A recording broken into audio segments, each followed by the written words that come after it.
Benvenuti in diretta su shritalia.com, il canale di informazione che abbiamo attivato tutti i giorni in diretta dalle 12 alle 12:30. Notizie, informazioni, aggiornamenti utili in diretta in tempo reale perché? Perché tutti i giorni ci sono novità ed è importante per chi come noi si occupa di lavoratori e imprese essere aggiornate, mantenerci aggiornato. È una situazione di emergenza e in situazioni di emergenza decreti, decretazioni di vario tipo, le regolamenti continuamente arrivano. Anche oggi daremo conto delle tante novità che ci sono e sono novità che vengono da provvedimenti presi tra ieri e questa mattina. Quindi, come sempre, nella prima parte spazio alle notizie dell'ultima ora. Nella seconda parte, domande e risposte. Continuano ad arrivare tantissime domande all'indirizzo di posta emergenza@spororato.com o su il portale espertolavoro.com. Nella terza parte, per la sezione Cura Italia, storie belle dell'Italia che resiste, storie che ci fanno prendere speranza, ci danno speranza. E infine nella giornata di oggi, nella puntata di oggi, anche spazio alle interviste. Abbiamo intervistato Lucia Landi, direttore del personale di Banca di Cento, e l'intervista è davvero molto interessante perché ci racconta come la banca, che è aperta, ma è aperta in una modalità nuova per rispettare le misure di restrizione e di contenimento del contagio, cosa sta facendo la banca in questo momento. È una bellissima intervista in coda alla puntata di oggi. L'altra intervista sarà domani perché abbiamo deciso di splittare oggi e domani le interviste di questa settimana. Bene, cominciamo allora con le notizie dell'ultima ora. Ripartenza Scaglioni, abbiamo messo un punto di domanda. Perché? Perché da più parti si sta parlando di una possibile ripartenza scaglionata per regioni. Intanto, ieri il Presidente del Consiglio dei Ministri ha firmato un nuovo decreto del Presidente del Consiglio dei Ministri, DPCM, abbiamo capito che cosa significa questa sigla, e il DPCM firmato ieri conferma i provvedimenti di marzo, 8, 9, 12, 22 marzo e sposta il termine del 3 aprile al prossimo 14 aprile, martedì dopo Pasqua. Fino ad allora nessuna novità. Questo provvedimento è importante perché era in scadenza venerdì, erano in scadenza i provvedimenti restrittivi, si è deciso di spostare in avanti fino a martedì dopo Pasqua. Fino ad allora nessuna novità, resta tutto così com'è. Speriamo bene. L'Unione Europea lancia SURE. Intanto segnalo a tutti una bellissima lettera della Presidente dell'Unione Europea pubblicata sui quotidiani, io l'ho letta su Repubblica questa mattina, in cui la Presidente dell'Unione Europea Ursula von der Leyen chiede scusa all'Italia. È bellissima quella lettera, vale la pena leggerla. Siamo cittadini italiani, siamo cittadini europei, tutti ci dobbiamo stringere attorno, perché poi questa è un'emergenza che ha colpito principalmente l'Italia, ma non soltanto. La Commissione europea allora ha deciso di mettere in campo un nuovo fondo per sostenere gli stati che, come l'Italia, ma non solo, guardate la Spagna, guardate la Francia, ma anche stati più forti come la Germania, stanno affrontando, per sostenere quindi gli stati che stanno fronteggiando la spesa per mantenere l'occupazione dei lavoratori che saranno costretti a sospensioni o a riduzioni. Quindi questa notizia positiva è una delle tante notizie positive della giornata di ieri e di oggi. Nella giornata di ieri il sito dell'INPS è andato in tilt. È stata una giornata di caos, si è parlato di hacker, si è parlato di tilt e confusione, ma scambi di persone, sistemi impallati, 300 domande al secondo, ma c'è stato comunque un chiarimento importante. Sia l'INPS sia il governo, per bocca del ministro del lavoro, hanno rassicurato tutti dicendo non c'è fretta, non abbiate fretta, le corse sono inutili, le risorse e i fondi sono sufficienti per tutti. Il ministro del lavoro Nunzia Catalfo ha dichiarato ci sono oltre 10 miliardi per la tutela del lavoro e delle famiglie e nessuno resterà privo di aiuto. Intanto da oggi l'accesso al sito dell'Inter sarà a scaglioni e dalle 8 alle 16 sarà riservato l'accesso soltanto agli intermediari, quindi consulenti del lavoro, patronati principalmente. Continuano gli interventi delle regioni, altre regioni hanno definito in queste ultime ore gli accordi per attivare la cassa in deroga, sono stati sottoscritti gli accordi anche per Molise, Abruzzo, Sardegna, Umbria, già la Calabria nei giorni scorsi, anche in queste regioni si può già procedere, resta da definire l'accordo nella regione Val d'Aosta, ma con questo quasi tutte le regioni, tranne ripeto la Val d'Aosta, hanno definito gli accordi e quindi si può già procedere alle sospensioni, si attende adesso che siano attivati i diversi sistemi applicativi. Dalle 17 di ieri è possibile in Regione Lombardia presentare la domanda di cassa in deroga. Dalle 17 di ieri è possibile attraverso il sistema gefo.servizi.it. Nel sistema si chiarisce, nel sito della Regione Lombardia si chiarisce che le domande presentate prima in modalità diverse da quelle definite attraverso il sistema portale gefo.servizi non saranno prese in considerazione e dovranno rifarsi. È un po' quello che è successo anche in altre regioni che già avevano attivato i loro portali, si è detto le domande mandate prima non servono a niente, bisogna rifarle perché c'è una unica modalità per farlo ed è passare attraverso i portali, gli applicativi abilitati dalle diverse regioni. Comunque la notizia positiva: dalle 17 di ieri anche nella regione Lombardia è possibile presentare la domanda di cassa in deroga. Sappiamo che questo già si poteva fare anche in altre regioni, mentre per cassa ordinaria FIS occorre passare attraverso il portale dell'INPS.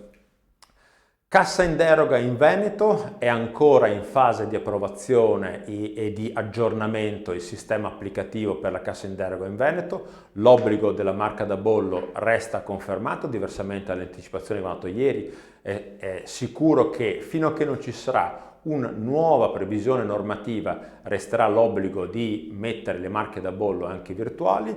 C'è il consiglio intanto per eliminare gli errori bloccanti di mettere 000 per i dati inutili, questo è riferimento ad esempio al numero di telefono. Stiamo tuttavia aspettando l'aggiornamento del sistema applicativo. Abbiamo notizia che nelle prossime ore dovrebbero uscire delle nuove linee guida che ci daranno alcune indicazioni, alcuni chiarimenti e alcuni auspicati rettifiche rispetto alle linee guida che erano uscite venerdì scorso. Siamo ancora in attesa, tra l'altro, della procedura semplificata per le aziende maggiori di 50 dipendenti, ma l'obiettivo che siamo dati tutti è quello di aiutarci e dare una mano e tutti ci stiamo muovendo perché tutti questi problemi siano risolti.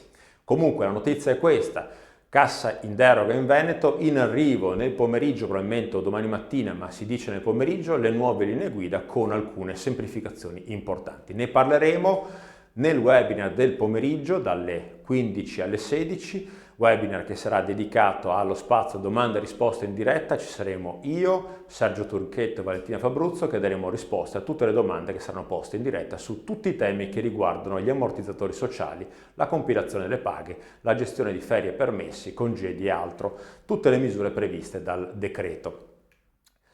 Premio di 100 euro, il premio introdotto dal decreto legge 18 del 2020, l'Agenzia delle Entrate ha reso noto con una risoluzione pubblicata ieri, la risoluzione numero 17 2020, i codici tributo per recuperare il bonus e ha chiarito che il bonus si può già pagare da aprile. Quindi importante questa risoluzione perché l'Agenzia delle Entrate ha dato intanto i codici tributo per recuperare il bonus, perché il bonus viene pagato dal datore di lavoro e poi viene conguagliato. Quindi codici tributo approvati ieri, risoluzione numero 17, e ha chiarito anche che il datore di lavoro ha tempo per pagare da aprile, quindi già con la paga di aprile si può procedere al pagamento dei 100 euro netti fino a dicembre del 2020. Quindi anche questa è una notizia importante. Cambia infine il bonus Renzi. Da luglio il nuovo taglio al cuneo fiscale è stato approvato ieri in via definitiva dalla Camera il decreto legge che sostituisce il bonus Renzi con una nuova agevolazione che sarà denominata trattamento integrativo dei redditi, in acronimo TIR. Cambia in che termini? L'importo della detrazione dipende dai redditi e andrà da 1.200 euro per redditi fino a 28.000 euro a scalare fino a 0 per i redditi da 40.000. Quindi 1.200 euro parte dal 1 luglio Dal 1 luglio va rapportato al periodo di lavoro dal 1 luglio al 31 del 12, comunque 1.200 euro per i redditi da 28.000 euro e poi a scalare fino a zero per chi ha redditi da 40.000 euro. Anche questo è un intervento importante, è una misura importante perché darà più netto ai lavoratori. Bene, queste sono le notizie dell'ultima ora, come vedete sono tante, sono positive. Le voglio riassumere. La prima è più importante, l'Unione Europea ha deliberato l'avvio di un fondo per sostenere gli stati, tra questi l'Italia, che è sicuramente tra gli stati più colpiti. La seconda notizia importante, il Ministro del Lavoro e il Presidente dell'INPS hanno di nuovo rassicurato tutti, non c'è bisogno di fare corse inutili per fare le domande, perché le domande saranno tutte autorizzate, naturalmente nei limiti di quelle che sono le condizioni di attivazione di diversi ammortizzatori, ma non c'era un problema di fondi. Perché? Perché i fondi ci sono o saranno comunque messi a disposizione. Quindi no a corse inutili. Ieri il sito dell'INPS è andato in tilt, ma comunque si sta lavorando e già da oggi con lo scaglionamento degli accessi sarà possibile ritornare ad operare sul sito dell'INPS. L'altra notizia importante è che anche la Lombardia è partita con la cassa in deroga con l'applicativo. Notizia importante per il Veneto, nel pomeriggio nuove linee guida con le semplificazioni da tutti richieste e quasi tutte le regioni ormai sono intervenute a disciplinare la cassa in deroga. Quindi notizie positive, cerchiamo di guardare tutto e di darci tutto in positivo e darci una mano in questo momento. Poi sarà il tempo delle polemiche, adesso non ha senso. Domande e risposte. La seconda parte della puntata è sempre dedicata allo spazio delle domande. Ne riceviamo sempre tante, emergenza@spolverato.com e il portale espertolavoro.com. Abbiamo selezionato 2 domande. La prima è molto importante perché da più parti continuano a circolare interpretazioni le più fantasiose possibili. Una di queste è quella che riguarda il calcolo della settimana nella cassa in deroga. Questa domanda ci è stata fatta dai giovani consulenti del lavoro di Verona, che ringrazio e che ringrazio perché mi danno l'occasione di tornare su un punto che avevo già chiarito altre volte, ma evidentemente continuano a circolare notizie diverse. Secondo le vecchie circolari, mi scrivono, anche un solo giorno di cassa in deroga equivaleva ad una settimana. Possiamo ritenere valido questo conteggio anche per la causale Covid-19? Allora, chiariamo un punto, le vecchie circolari. Sono andato a riguardarmi le circolari del 2009 perché di cassa in deroga si è parlato tanto, ma soprattutto nel 2009. Ha detto che la cassa in deroga del 2009 era completamente diversa da quella di adesso, ma comunque nessuna circolare parlava di questo sistema di calcolo. E allora sono andato a riguardarmi quelle che sono le linee guida e allora a tutti do questo suggerimento di andarsi a riguardare le linee guida. Qui parliamo del Veneto intanto e in particolare l'articolo 3.1.3 si precisa che si considera usufruita una settimana allorché la contrazione del lavoro abbia interessato 6 giorni o 5 giorni in caso di settimana corta. Questo è il passaggio fondamentale per sgombrare il campo da tutti i dubbi.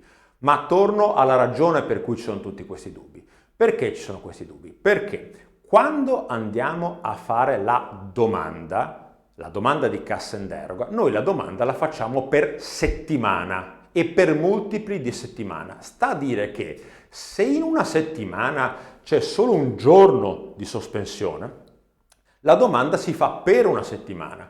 Ma un conto è la domanda si fa per multipli di settimane, un conto è il contatore. Chiarito che il contatore è per unità produttiva e non per lavoratore.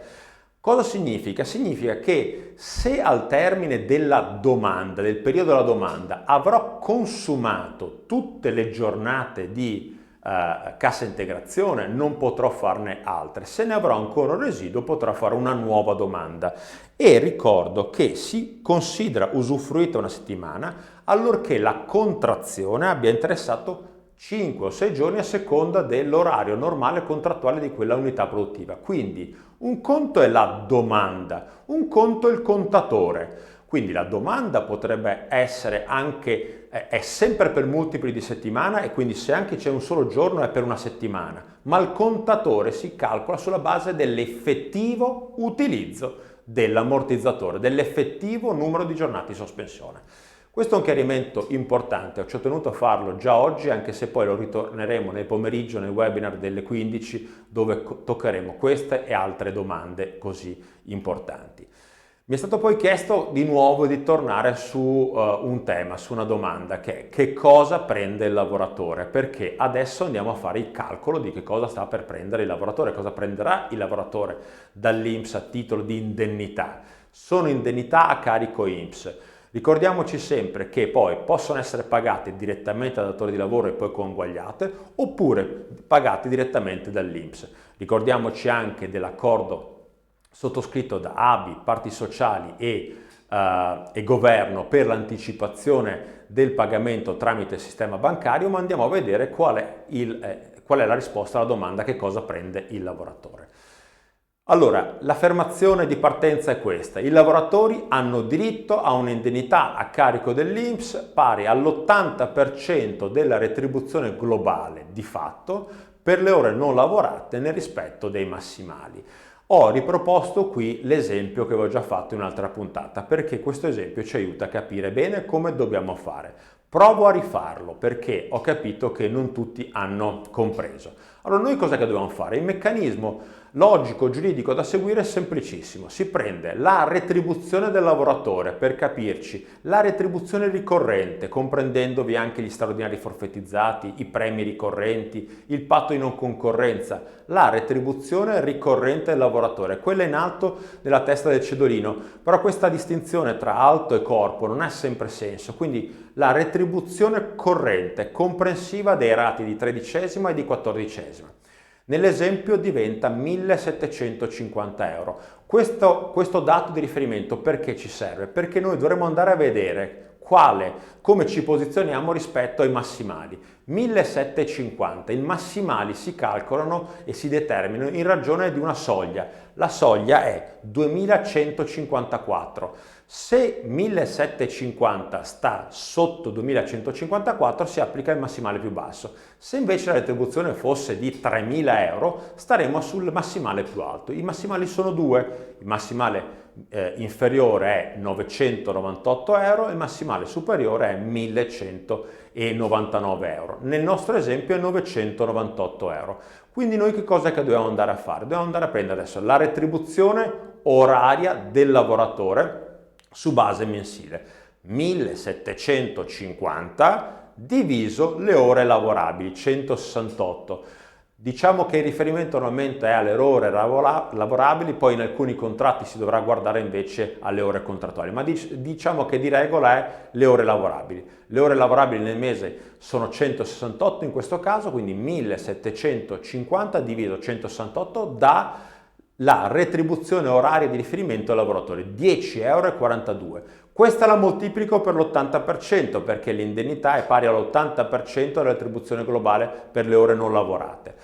L'80% mi dà 8,33. 8,33 è maggiore del massimale dell'INPS perché il massimale dell'INPS è 998 diviso il numero delle ore mensili. In questo caso è 5,94.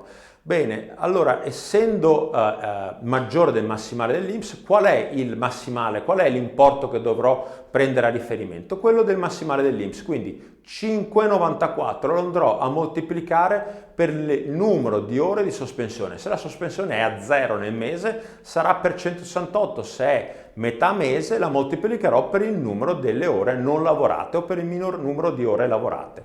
In questo modo andiamo ad ottenere quello che è l'importo che sarà integrato dall'INPS. Da questo importo dovremo togliere poi la contribuzione a carico del lavoratore, e la contribuzione di riferimento è la contribuzione per tutti degli apprendisti, 5,84. Quindi nell'esempio di un lavoratore che è sospeso a 0 per tutto il mese di marzo, che ha una retribuzione globale di 1.750, andrà a prendere al massimo che cosa? 939,88 euro, che sono lordi, e quindi dovremmo nettizzarli e arriveremo più o meno a 700 e qualche cosa euro netti. Questo è il meccanismo di calcolo. Ho voluto rifarlo perché oggi dobbiamo andare a fare le paghe, elaborare le paghe, fare i conteggi. È vero che ci sono i sistemi che ci aiuteranno a farlo, ma è importante conoscere, capire e comprendere i concetti.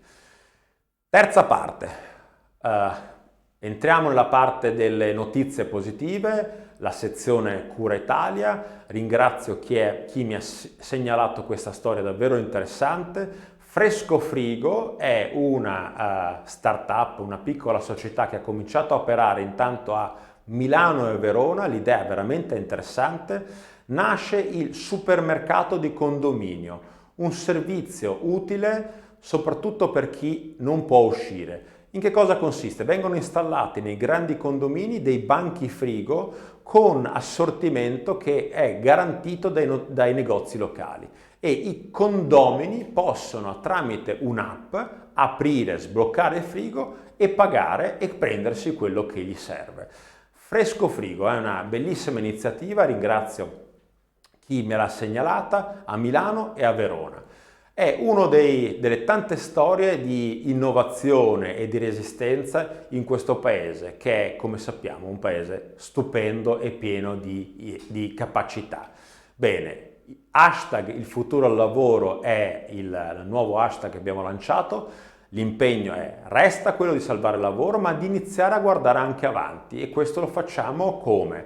Abbiamo deciso di dedicare l'evento che avevamo già in programma per il 6 di ottobre all'Orto Botanico di Padova, tutto il pomeriggio del 6 di ottobre dalle 14:30 alle 18:30 abbiamo deciso di dedicare ai temi chiave del prossimo futuro, per un ripensamento di quelle che sono le tematiche chiave. Abbiamo lanciato anche le 3 parole chiave: Be Healthy, Be Fair, Be Green, sostenibilità, salute, sicurezza ed equità. Le 3 parole chiave su cui si gioca dal nostro punto di vista il prossimo futuro, a maggior ragione dopo quello che sta succedendo.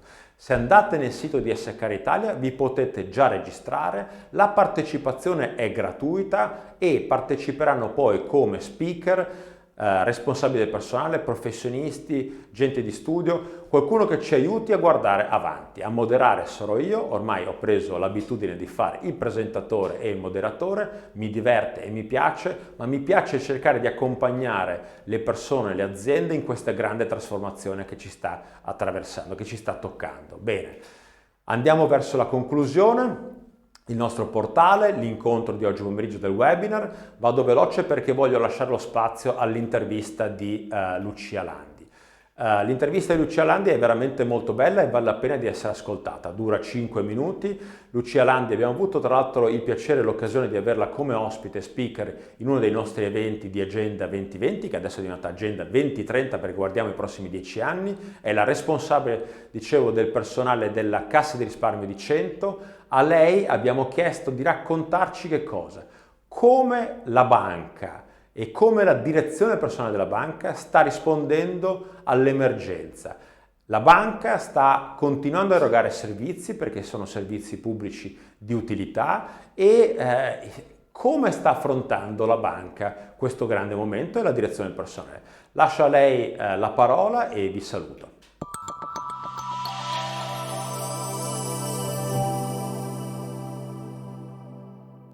Buongiorno a tutti, sono Lucia Landi, sono responsabile della direzione risorse umane, organizzazione, logistica e sicurezza in Cassa di Risparmio di Cento.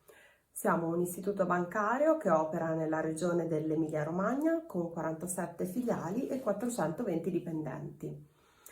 È ovvio che il Covid-19 ha impattato in maniera, impegnativa anche nel nostro settore, soprattutto perché in quanto servizio pubblico essenziale abbiamo da subito dovuto misurarci con questo nuova emergenza, tenendo ben presente che dovevamo continuare ad offrire il nostro servizio. Tradotto, le filiali dovevano continuare ad erogare servizi alla clientela e di conseguenza la direzione a supporto. Abbiamo attivato da subito, quindi già a partire dal 25 febbraio, il comitato di crisi. Io sono responsabile anche della business continuity aziendale e quindi sono anche responsabile del comitato di crisi. Con il comitato di crisi, con cui ci riuniamo ogni 2 giorni, salvo casi eccezionali, abbiamo deciso da subito, quindi già dal 25 di febbraio, di mandare a tutti i colleghi delle linee guida ancorché molto generiche, però che già limitassero alcuni comportamenti, stop alle trasferte, le missioni, tutto quello che poteva essere formazione fatta non online. Poi abbiamo mandato il decalogo di quelli che erano i comportamenti sanitari consigliati, e quindi dal banale non presentarsi al lavoro se appunto con stati influenzali, al metro di distanza, l'evitare baci, abbracci, strette di mano, limitare gli assembramenti negli ascensori, nella mensa, nelle macchinette del caffè. La mensa, ad esempio, all'inizio l'avevamo limitata al solo asporto, poi l'abbiamo direttamente chiusa. E poi ovviamente abbiamo iniziato a preoccuparci della sicurezza dei nostri dipendenti e dei nostri clienti, sia nelle filiali che nella direzione generale. Per quanto riguarda le filiali, abbiamo inviato dei kit di gel detergente per le mani, degli spray sanificanti e dei guanti monouso. Inoltre abbiamo montato in tutte le postazioni di cassa e di consulenza un plexiglass che potesse schermare, diciamo, operatore e cliente, e questo devo dire che a livello emotivo ha avuto una risposta molto positiva. Poi abbiamo fatto, diciamo, educational verso i clienti proprio per evitare che questi venissero, come vanno al supermercato a comprare mezzo litro di latte al giorno, venissero in filiale per prelevare 30 euro al giorno.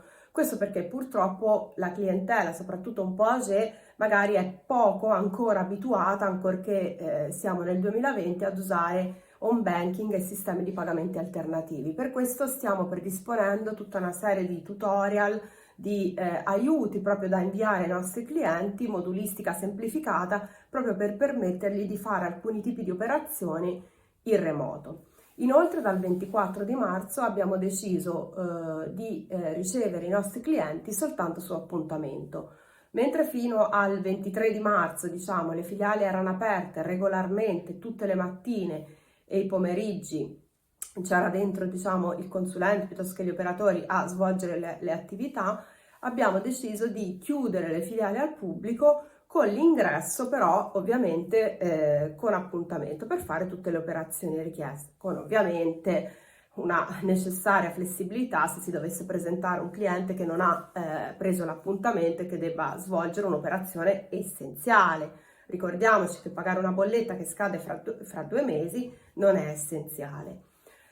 Per quanto riguarda invece la direzione generale, abbiamo ovviamente incentivato lo smart working e l'home working. Io infatti adesso sono a casa anche per motivi di business continuity e non sovrapposizione ovviamente di figure apicali nella stessa sede, e abbiamo così, diciamo, incentivato l'utilizzo dello strumento dello smart working che già avevamo, estendendolo non più ai 2 giorni alla settimana, ma addirittura a 5 giorni su 5, e l'home office per le figure appunto che possano lavorare da casa perché non hanno il contatto con la clientela o che si possono determinare.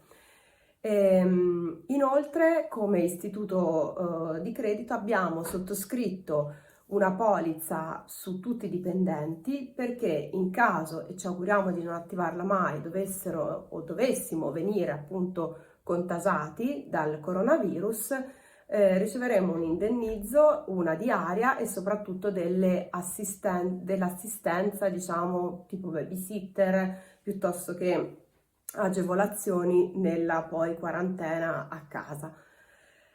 È ovvio che questa pandemia ha cambiato significativamente la nostra vita, la nostra vita personale, le nostre relazioni, l'impatto, diciamo, sulle famiglie e su tutta la nostra emotività. Io credo che senza dover per forza trovare il lato positivo in tutte le cose, che secondo me rischia di diventare poi controproducente, sia necessario fare del nostro meglio per accogliere questa situazione e per utilizzare al meglio gli strumenti che abbiamo, che sono tanti, perché ovviamente ciascuno di noi sta continuando a lavorare, ciascuno di noi ha figli che stanno continuando a imparare a fare compiti o attività, quindi cerchiamo di fare tesoro di questa nostra anche capacità di far fronte a ciò che ci accade e che non dipende da noi, per lavorare al meglio nella reazione a questi eventi, perché questo ovviamente dipende da noi. Io vi ringrazio e buon lavoro a tutti.